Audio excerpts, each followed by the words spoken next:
Hey tubers and squatchers, it's Drew. Welcome back to California Squatching. And today I want to talk about a very hot button topic. I know a lot of you squatchers have been talking about this lately. Is Bigfoot paranormal, hyper interdimensional, or does he have anything to do with UFOs? So to do this fairly, I'm going to do a pro and con approach of this. And first I'm going to do the pro, and maybe in part 2, maybe another video, I might do the con. We'll just have to see how long it goes. So let's go to it, guys. Why is Bigfoot paranormal? Well, people ask me, Drew, why haven't we found Bigfoot? And I tell them, look, he's interdimensional. He's hyper interdimensional. He can blink out in a moment's notice. So that's why we can't catch him in our three-dimensional world. Because he's in the other dimensions, guys. And there's things that we don't know about in nature, and it would be arrogant for anybody to think that we know it all. Am I right? That's another reason why we don't know about is Bigfoot paranormal, because the people who are researching things like this, you know, don't get out in the field and they don't actually see these things. Secondly, we have the eyewitness accounts of people that say, yes, I was at one point looking at a 7 to 9 foot tall black hairy creature against a lime green background or dark green forest background, and he disappears. And all I see is the forest. So there are eyewitness accounts. I can't, you know, claim their credibility. I don't know who they are. I've never interviewed them. But there are those accounts of people having these occurrences with paranormal Bigfoot. And they have certain abilities such as cloaking, possibly this interdimensionality. And yeah, so another reason why, or, you know, supporting this argument is that and either side of the tracks you're on, whether you're on the pro or con side, you know, researchers have had their batteries drained on numerous occasions, and some people that don't even believe in paranormal Bigfoot have had their batteries drained on their video recorders and on their game cams, and this is just unexplained. So whether Bigfoot is truly hyper interdimensional and paranormal, or it possibly has certain types of electromagnetic abilities and that we don't know about, you know, and I'll get to that maybe later. But so basically what we have is these reports of interdimensional shape-shifting and portal using, you name it, it's been talked about. Now, let's talk about, does Bigfoot have anything to do with UFOs?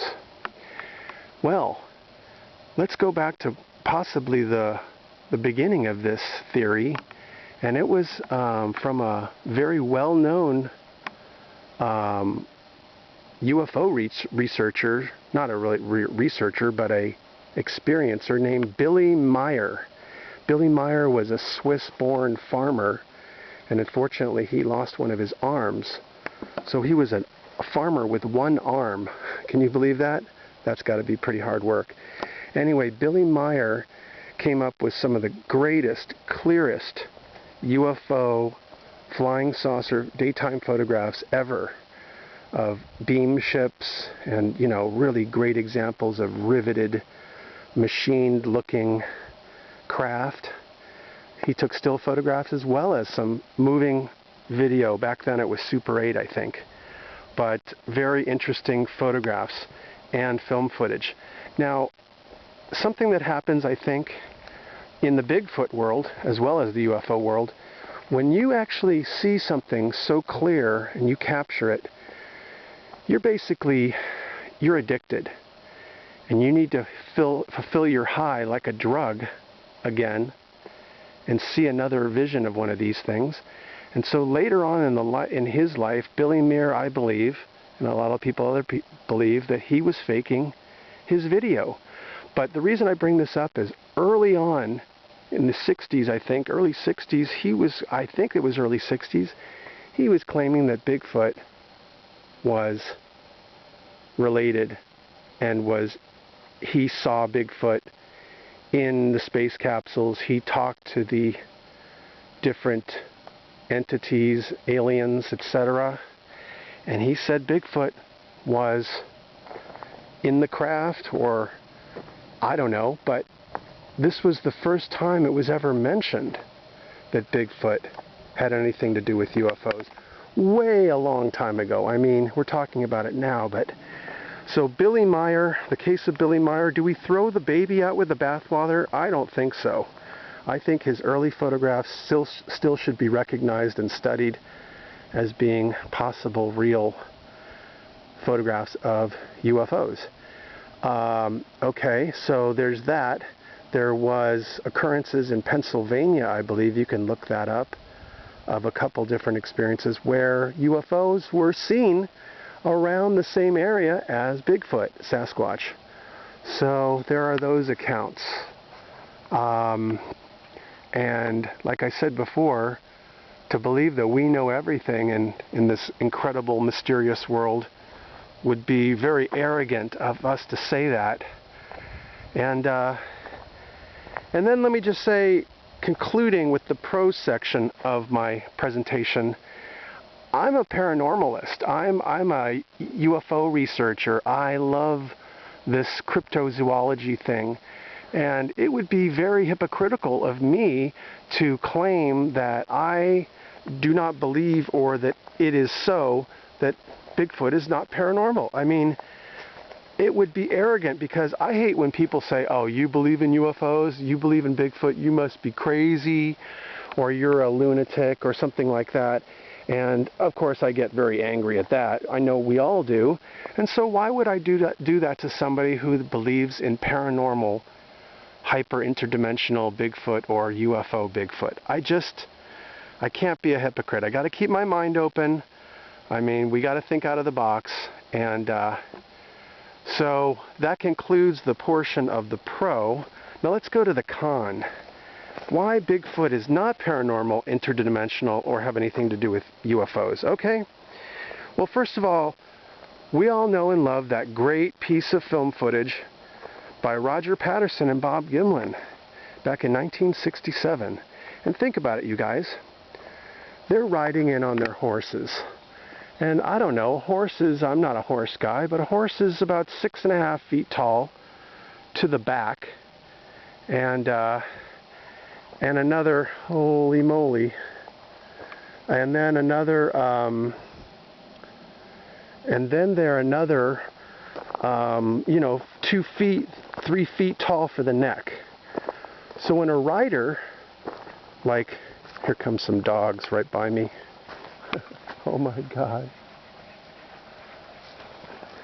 Watch this.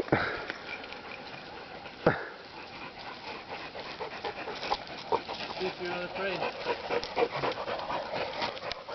Go, go, go. If you're not afraid. Everybody sees my dog now. Yeah. Go, go, go. Okay.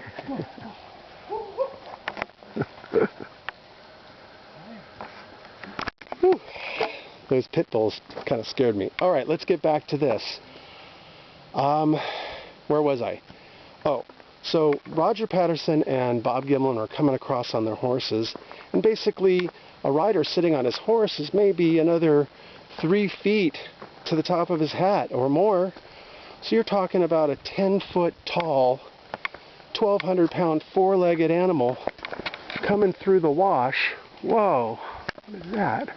You never know what you're going to see out here.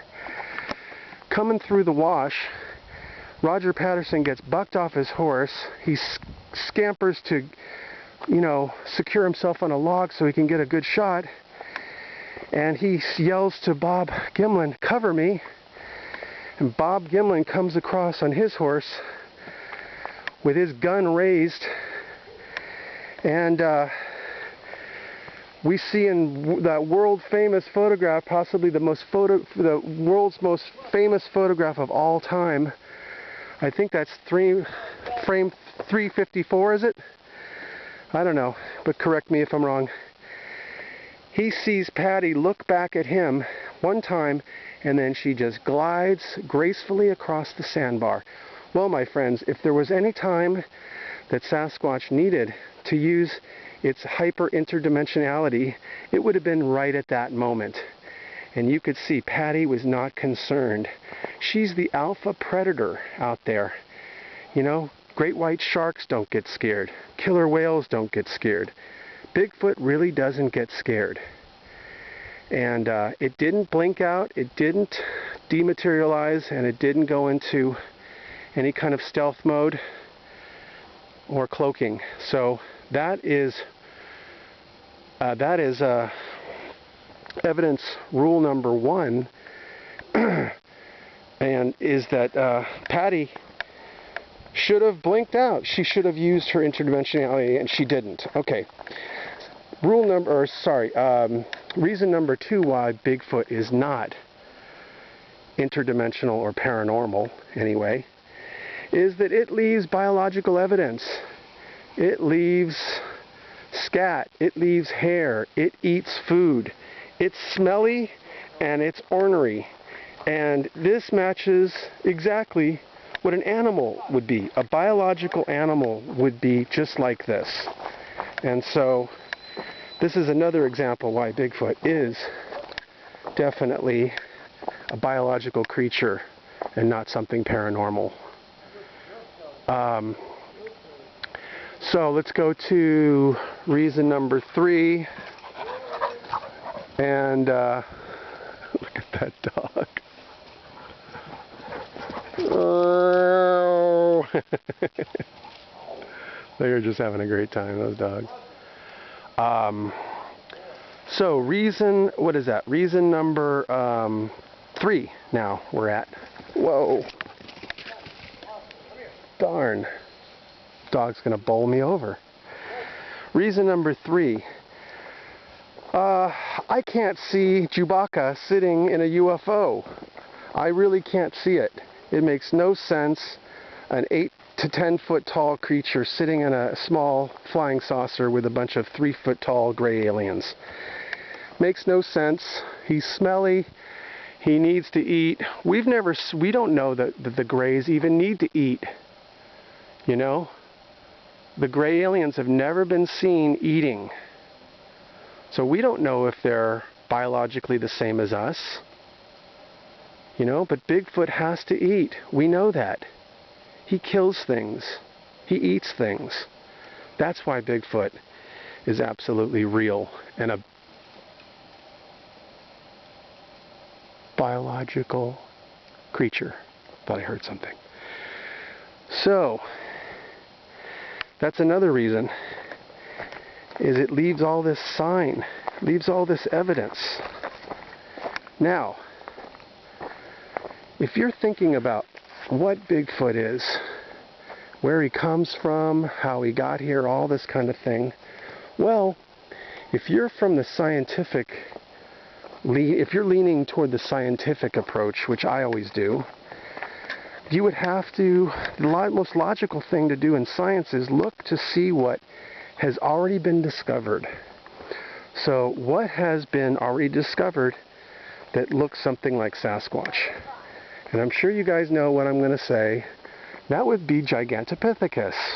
Died off 300,000 to 400,000 years ago, and was the super massive, super great primate ape of his time. And the reason why we know Giganto exists is that his teeth were found by a very astute researcher in China who heard that these massive teeth were being sold in an apothecary shop in China. And what the Chinese do is they grind up anything to make aphrodisiacs and remedies, etc. And so this researcher found several large molars inside this apothecary shop in China. And these came from a cave in Sichuan province, China. And we now have, I believe, 6 examples of giganto teeth, and we have 1 jawbone.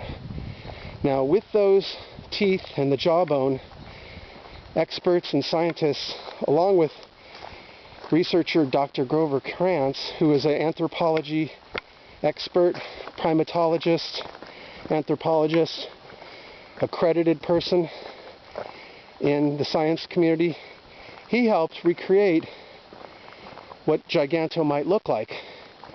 And Gigantopithecus is very much like the same proportions of Bigfoot. 7 to 10 feet tall. Back then, actually, it was actually bigger. Everything was bigger back then, guys. We're talking about saber-toothed tigers. We're talking about mammoth, woolly mammoths, sloths, stuff that was big as your car. And giganto was big. And things back then needed to be big to deal with other big things. It was only later till the smaller primates were able to flourish that made it possible for them to survive. The dinosaurs had to die, the smaller primates had to take over and evolve. And so this is what we have.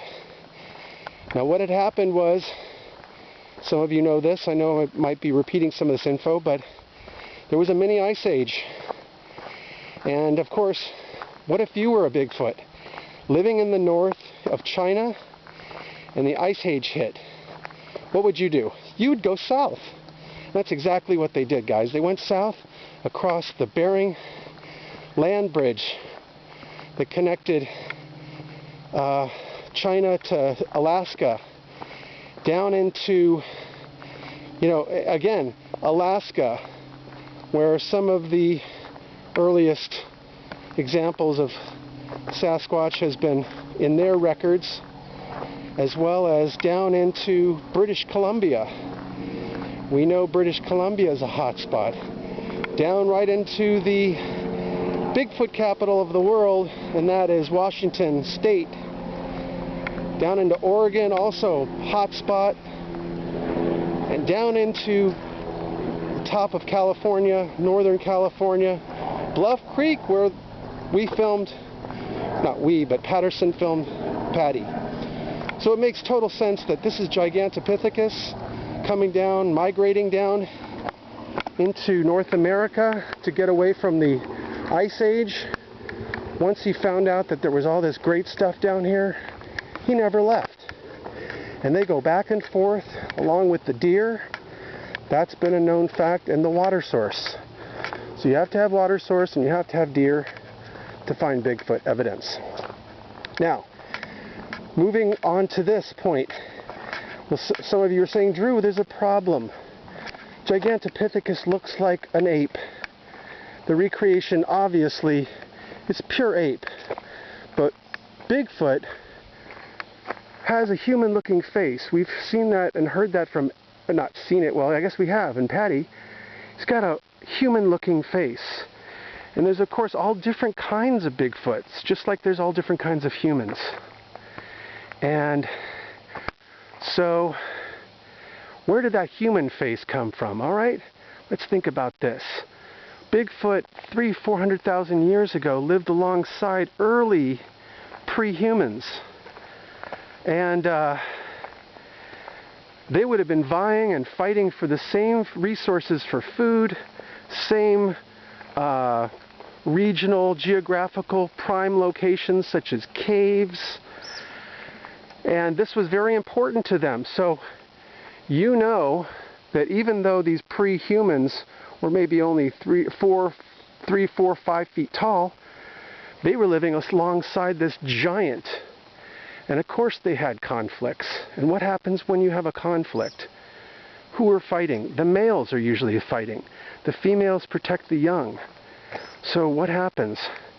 A male Sasquatch wipes out a whole little group of these small little creatures. And unfortunately, this is a terrible thing to talk about. The spoils of war. Ladies, I'm sorry to talk about this, but the spoils of war is a very sick thing. We see it in humans. the conquering race comes in, kills all the men, and has their way with all the women and children.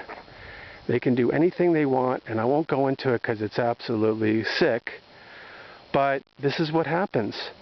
And very often, these unwilling enemies become sex slaves of the people that conquered them.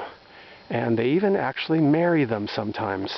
It's a weird Stockhouse, what do they call it, the Stockhouse Syndrome or something like that, where you start to identify with your captor. Anyway, this is what could have happened. And this is how the interbreeding could have happened. Interbreeding with early humans, guys. I would say pre-Australopithecine era.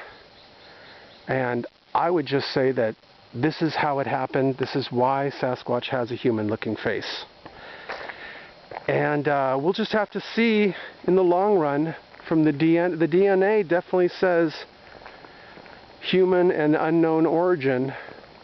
So, or what have you, primate and unknown origin.